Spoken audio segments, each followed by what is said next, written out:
What is going on, everybody? Welcome to another episode of Ghosts in the Night, a Hauntings and Paranormal Podcast. I'm Phil Sams. Thank you so much for taking the time out of your busy schedule to come visit me and listen to this podcast. Today, we're going to tackle the subject of the always dreaded Ouija board. We're going to cover some history. We're going to go over some rules.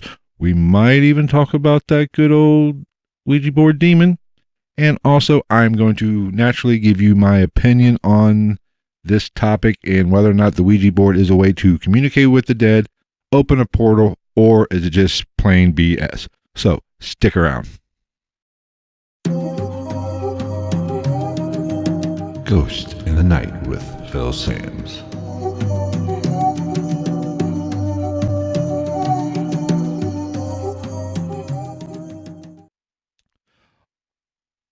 Alright, so let's cover the history of the Ouija board.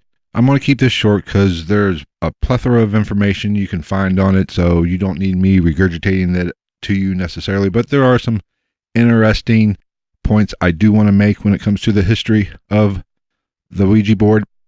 So I'm going to hit those topics, and then we're going to move into the rules, and maybe even talk about that demon. Originally, the first instance of a talking board, I should say, really dates back to China back in the 1100s. They used some sort of talking board to communicate. Oracles would use them and things such as that. So that was really the first introduction to some sort of talking board where people would interact or communicate with the dead.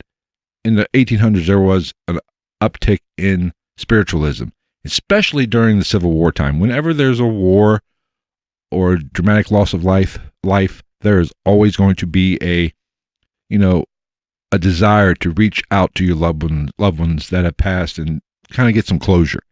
So naturally, during the Civil War, people really wanted to make contact with those loved ones they lost in the war. There was a real popularity of spiritualism at that time, and that continued throughout the late 1800s. Now, naturally, somebody in the U.S. decided they could make a buck off this, so the Kennard Novelty Company filed patents to actually produce these Ouija boards, and I think they debuted right around 1901, and they were a big success. They were very popular. People really considered it, and it was marketed as, fun for the whole family. Gentlemen would buy it for their female companions or wives or friends or whatever, and it was a way to bring the family together and really start to enjoy time together.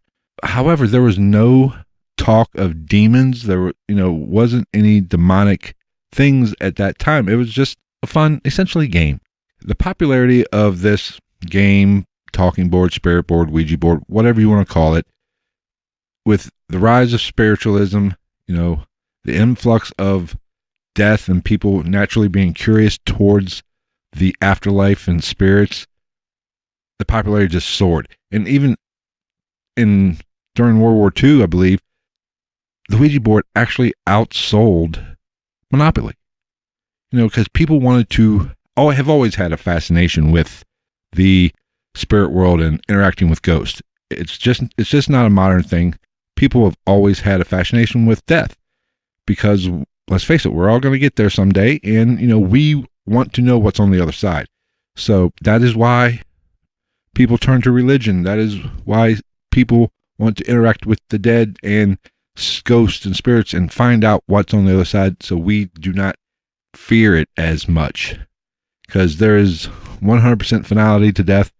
Once you're here, once you die, you're gone. Now, we're not going to debate the reality of the spirit world. We all have our different opinions, and that is something personal for you and personal for me. I think if you listen to this podcast, you know how I feel about the afterlife. I don't know. I believe there is, but I'm not 100% sure of anything. So how did the Ouija board go from a fun way to bring the family together and talk to the spirit world and just make contact? The early days of paranormal investigating.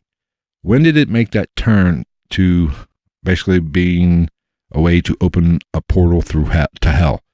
Naturally, religion has always frowned upon this kind of behavior. Naturally, they don't want you to make contact with the spirit world unless it's their way. Let's be honest. Any way that deviates from their way of talking to us, a higher being, or talking to spirits, it's bad unless they're pushing it. So naturally, the church really started to push the idea that this was not a great and safe way to entertain yourselves. But it really wasn't until 1973 with a little movie called The Exorcist. And if you haven't seen that movie, go check it out, I guess. It's been forever since I've seen it. But that is when the Ouija board really took a turn, and basically you were doomed to be possessed if you used the Ouija board. And basically the premise of the story is it's about possession. A little girl got possessed, and it started all by using a Ouija board. So naturally, leave it to Hollywood to screw it up for everybody else. And just like people believe everything on Facebook, people believe everything they see in the movies, it seems like. It wasn't until this movie when the demon aspect of this really started to rear its head and take hold in society. Now, a lot of people say that there's one demon associated with the Ouija board, but I'm not quite sure. I don't know. I've used a Ouija board when I was in my younger days. I didn't have an interaction with a demon. That was way back when I was basically a kid when I used it. So, I didn't have a lot of knowledge about this kind of stuff. But there are some people believe that you can't even mention this demon's name. But guess what? I'm going to. The demon is Zozo, and they have said that this demon will start interacting with people through different means through the Ouija board. If it's basically like opening a portal to his world, he or she, I don't really know if Zozo's a male or female. It really could come off as a nice, friendly Casper type spirit and answering your questions, having a good old time. And then at some point it will turn dark and shit will start hitting the fan. And next thing you know, your head's spinning around backwards and you're levitating above your bed. Now, whether or not Zozo is one spirit or just a group of spirits just basically yanking our chain and having fun with us, I don't know. There is that philosophy that maybe Zozo isn't one spirit, it's a bunch of spirits just using that moniker because, if you've listened to this podcast in the past, I've had some ghost box sessions with the word Satan has come up. Now, do I believe that Satan was actually in either of these two locations in which it happened? No. If it was a spirit, then it was just a spirit using that word to intimidate me and the people in that particular session. I do not think Satan was there. If he's got that kind of time, I'm not that worried about it anyway then. I would think he'd have more important things to do on his agenda than screw around with me on a Friday or Saturday night in a pitch black room with basically a radio in my hand. So I do not think that Satan was there. Just like it might be the same with this Zozo in the Ouija board. So what can happen when Zozo or any evil spirit, I guess, starts interacting with you through the Ouija board? Now, there's been reported cases of depression, thoughts of suicide, which really honestly goes along with depression, I guess. Now, there's even been reports of sexual encounters, the incubus and succubus aspect of the paranormal. I've never had that kind of activity in my life, so I can't really speak that much about it, but I know that there have been some reports of that kind of behavior or that kind of action or that kind of response to the use of a Ouija board. If you're using a Ouija board, how do you know you are interacting with a demon if you believe in that kind of thing? There are several things that can occur during a session that might cause you to perk your ears up and say, maybe I am dealing with something a little bit on the darker side. Like if the planchette connects all four corners, generally a sign that you're interacting with something a little bit darker and a little bit heavier, and the shit's about ready to hit the fan. Spelling out the word Zozo or the name Zozo, that's pretty good clue. Maybe. Numbers counting down backwards, 9, 8, 7, 6. Same goes with the alphabet, starting the rear end of the alphabet and heading toward A. That's could be a good bet. And also figure 8. If the planchette starts moving in a figure 8 motion, you might be dealing with something, or Zozo might be knocking at the door. Now, it's said that if these things start happening, it's best to stop it before it completes the action. That helps you with the odds of coming out okay, or gives you a better chance of coming out not being possessed, I guess. But, this is all reports, and you have to take anything somebody's experience, unless you were actually there, with a grain of salt. Like I said, you weren't there. Who knows? They could just have an active imagination. Now, if you've experienced this yourself, be sure to let me know. Send me an email at ghostofthenightpodcast@gmail.com. I would love to hear your story. Or you can hit me up on Twitter at night_ghost. Send me a direct message. Let me know what experience you've had, good or bad. If you've been possessed, hit me up. Love to hear about it. Apparently, a zozoologist is a thing. I was not aware. And, that term has been thrown out there, and apparently there is one zozoologist that I could find, and that is Mr. Daryl Evans, I believe is his name. And you might recognize him from, you guessed it, he's been on Ghost Adventures. Leave it to them to find the one zozoologist. He's been in a few episodes, that I think 2 that I can think of, maybe more. Like that, I don't watch it religiously, but I know I've seen him, I believe, on 2 episodes. And his story generally is, he was haunted. I don't think he was possessed by Zozo, but he was haunted by Zozo, and Zozo, made his life hell, apparently. Even in one account, I believe something grabbed his daughter, I believe it was, and picked her up and carried her through the house. He explained all this on Ghost Adventures, I guess. Take that for what it's worth. Somebody's always getting possessed on that show, so why shouldn't Zozo make an appearance? But I don't hold a lot of credibility to these stories unless I see it firsthand. Then I put a little bit more credibility with the stories. If I see it, if somebody tells me a story or I see something, I will say, hey, yeah, that kind of got weird at some point. So that is one aspect you have to be very careful of when researching the Ouija board, especially if you YouTube that shit. 90% of that shit is just for views, and they are making some serious shit up. Do your research if you are interested in this topic and see, but just look at it with a skeptical eye. So let's get to the next portion of the Ouija board. There are a bunch of rules you need to follow, apparently, when you play, or I shouldn't say play games. People get pissed when you say it's a game. When you do a session with the Ouija board, you need to follow certain rules.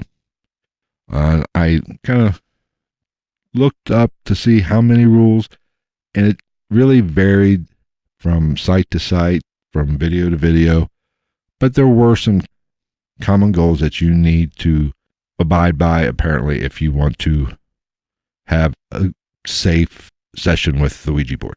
Naturally, never play it alone. Some people will even take that a step further. Never play it alone, and don't play it in your own home. I mean, it kind of makes sense, honestly. If there is anything to the Ouija board, you probably don't want to do it in your own home. However, doing it in another home or someplace else, which also never you do it in a cemetery, apparently that's some bad shit can go on. I don't put much stock in the whole cemetery thing. Cemeteries are scary in our own psyche. I don't even like to go do EVP sessions or anything in a cemetery because I'm not that sure why would a spirit still be at the cemetery. Those are just the vessels.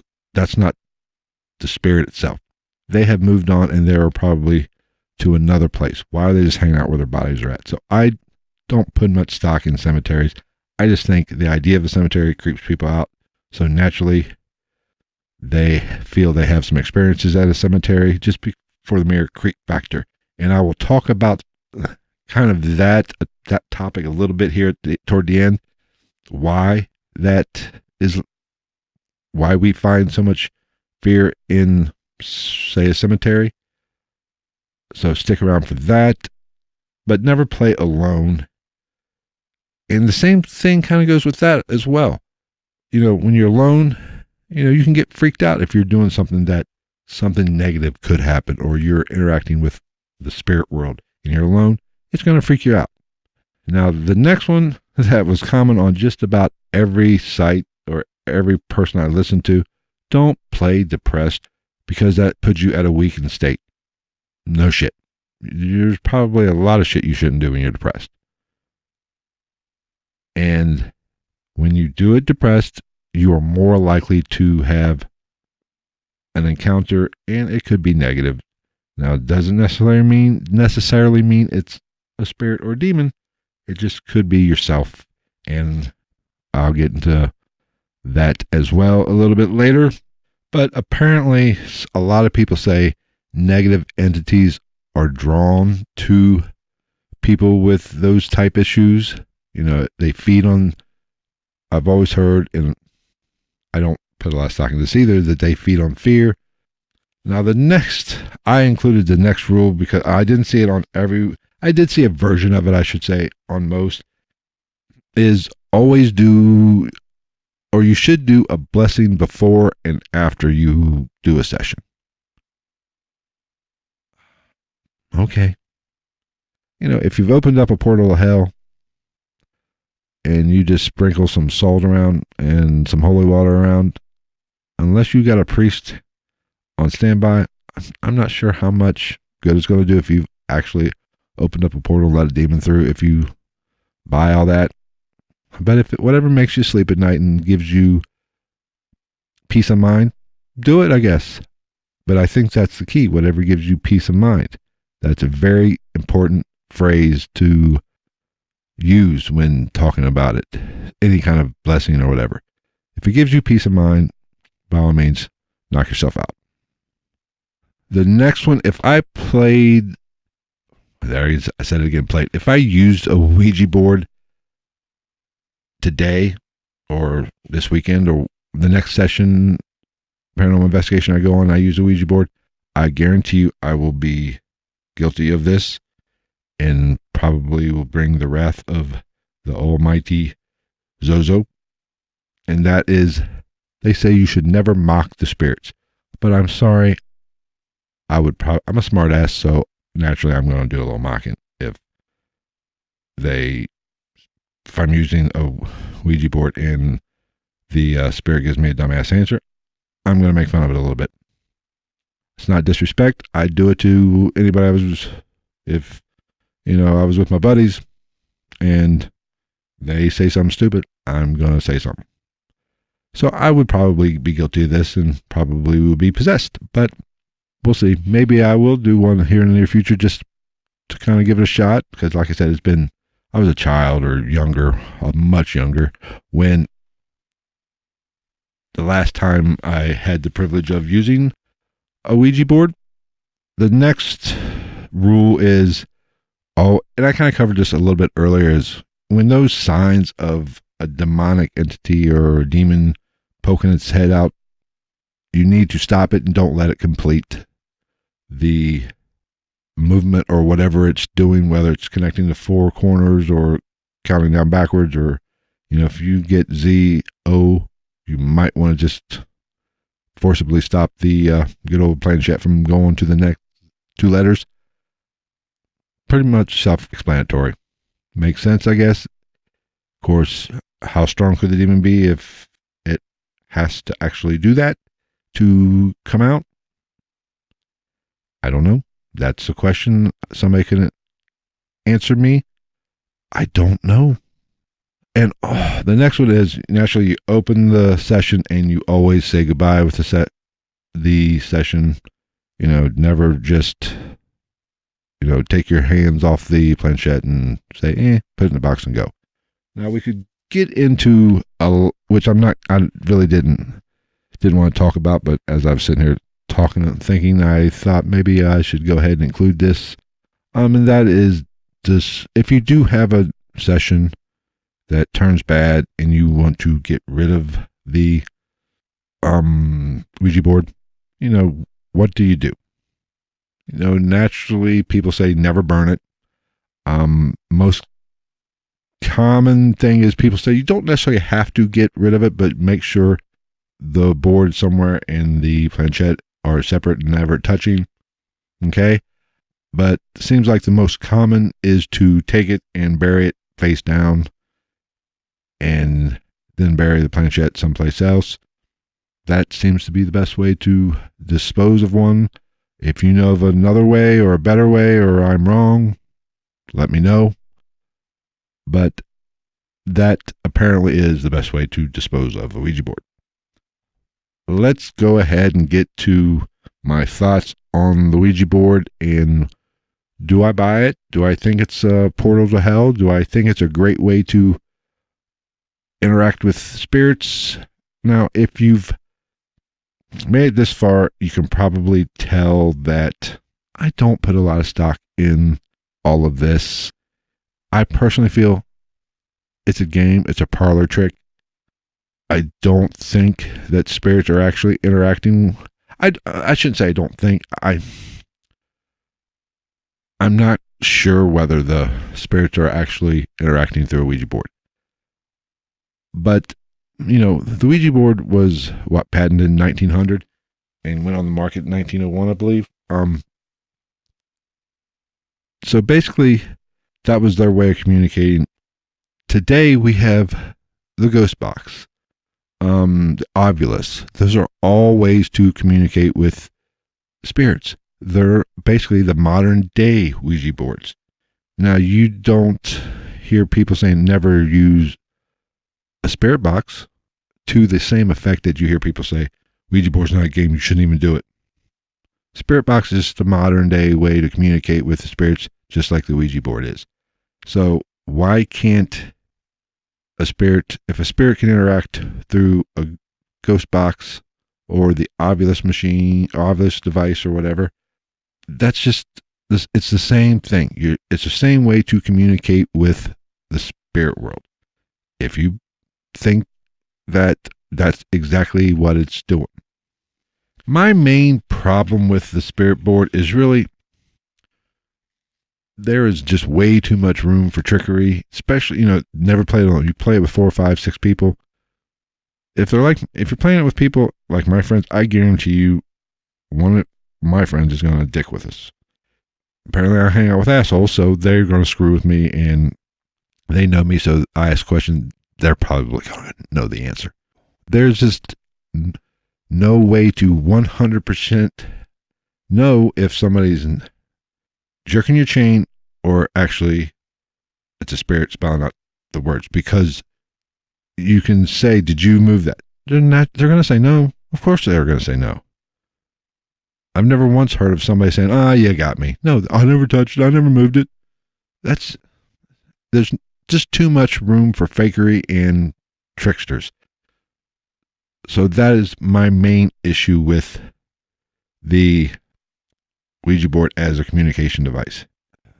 I believe Brain Games it was Brain Games. Yeah, they did a session did a show on the Ouija board, and they did basically the session was they had, I think 4 or 5 people. I think it was just 4. Use a Ouija board, and they were getting relevant, answers, and, people were, saying they weren't moving it.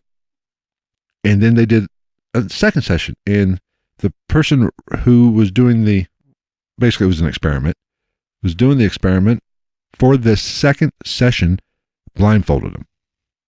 Now, the spirit that was interacting with him, if it was a spirit, was apparently, as soon as they did the session blindfold, he couldn't hit any letters, any numbers. He was just randomly, he or she, the spirit, was just randomly, the planchette was randomly stopping on nothing.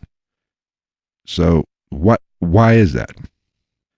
Why did, in one session, it was working perfectly, in the next session, when the people were blindfolded, nothing was happening, and it didn't spell out anything, didn't give any kind of coherent answer whatsoever? Somebody was moving it.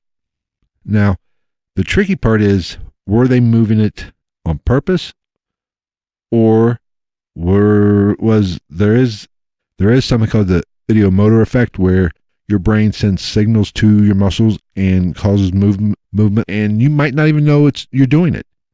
It's kind of the same principle why people put dowsing rods. Your brain sends a little signal to a muscle, and it could cause a twitch, and you not feel it. You don't know you're doing it. So you are answering honestly when you say, I didn't move it. But when in fact, you actually might have answered your own question. That is something you have to take into account. You can't just say, oh, that's hogwash. You have to throw that into the pot and take all that information and come to a logical conclusion. You just can't discount that like a lot of people do. And that is because of confirmation bias. People want to believe, and if you want to believe that bad, it doesn't matter what you actually see or do, you're going to think of the spirit. Just like in that brain game session. Even after he pointed out, after both sessions, they took their blindfolds off, and he told them, and he met, he would, the first session, he'd write down what the planchette spelled out. In the second session, he did the same thing.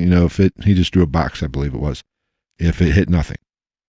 And even with that evidence, I can't remember exactly how many, but I know one person actually said, well, I still believe. You have to take all the evidence and be rational and put it all together and come up with your own belief. And if you still look at the pros for the Ouija board or any kind of paranormal and the cons for the same event, and you still come up with, fine. If you still come up with a feeling that something paranormal happened or you were interacting with a spirit, okay, fine, that's great. As long as you looked at it objectively, then fine, I'm good with that. But it's just, there are so many people that it defines them. Their paranormal experience defines them, and they want to be different. And no matter what evidence you present them, they're still going to believe it was a ghost. Even if you actually say, hey, I closed that door, they probably deep down will still believe it was a spirit. The concept of confirmation bias, you're going to see things, your brain is going to tell you. If you think if you walk into a haunted location that's been reported, hundreds of reports of ghosts, and you're looking for ghosts, you're going to find a ghost. And that is something that's really hard in the paranormal field. And I try to be very conscious of it. I go out looking for it. When I investigate, I'm investigating to hopefully find or document or have some sort of experience with the spirit world. But I'm very conscious of that confirmation bias. That's why with whatever happens, whatever experience I have, I try to look at it rationally and be objective about it before I jump right to, Aunt Lucy was contacting me from the spirit world. I'm aware and conscious of a confirmation bias, because it's funny, if you've been out on a paranormal investigation and you can leave a comment and let me know if you agree with this. you might be at a location and nothing's really going on. You're not getting a lot of interaction or experiences, and all of a sudden somebody will have an experience if you're in a group. And I guarantee you, as soon as one person has an experience, other people will start having an experience. That is confirmation bias. And you're getting justification by somebody else. You want that spirit to be there interacting with you so bad. And when somebody else has an experience, you immediately will have one too. That is something all paranormal investigators have to take into account. Now, let's talk about my belief in Zozo. No. I don't think that there's one particular, if just for sake of argument, if I believed that this Ouija board actually was communicating with the dead, I don't think it's one demon attached to the Ouija board. Because, frankly, he'd be a lame-ass demon if that's the only way he could come out. If can cause that much havoc in somebody's life, I'm sorry, he doesn't need my fingers on that planchette to move it. You want to impress me, move that son of a bitch around by yourself. Answer. I'm going to ask a question, you move it around and answer it. Then I will say, okay, I'm a believer. You got me. So, if that demon is that powerful and can cause that much havoc, now I understand the concept of portals and you are opening up a portal, but I don't think that you need that planchette to open that portal or have that interaction. If you're going to have an interaction with a demon, just sitting doing this podcast, talking about it, I might be opening up a portal. I don't know. Never seen a portal open up.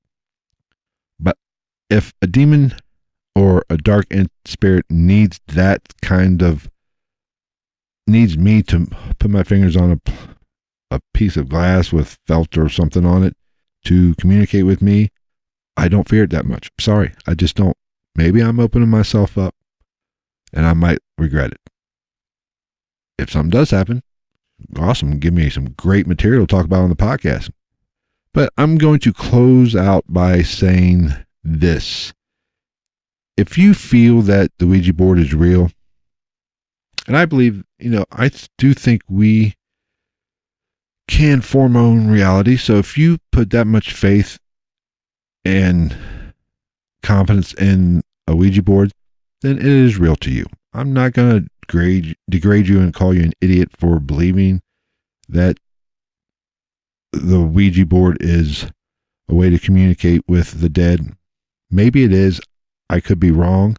I just don't. I want more proof, and I want an experience with, or where something could actually manipulate that. I need a little bit more cold, hard evidence, I should say.